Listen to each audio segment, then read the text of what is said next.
אילי הבן שלי חזר הביתה מהגן והוא היה מאוד מאוד עצוב. שאלתי אותו, אילי, מה קרה לך? אז הוא סיפר שילדים בגן צחקו עליו ואמרו שהוא מתנהג כמו תינוק.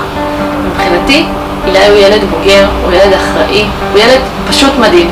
וזה בדיוק מה שעניתי לו בתשובה לשאלה. תוך כדי שדיברתי, נזכרתי בתמונה הזאת של החתול שמסתכל במראה וניבטת מולו דמות של אריה. ומכאן בעצם הגיע לי הרעיון לכתוב את הספר כוח הזהב של יואב.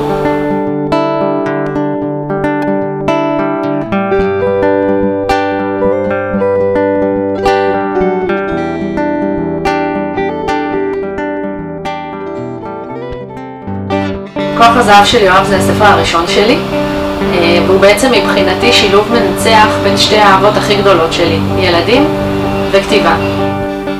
פתאום התגנבה לי לראש מחשבה, אמא צדקה, אני בדיוק כמו האריה ויש לי אפילו להקה. אני מזמינה אתכם לצאת ביחד איתי למסע. לצאת ביחד איתי למסע הגדול הזה שנקרא כוח הזהב של יואב.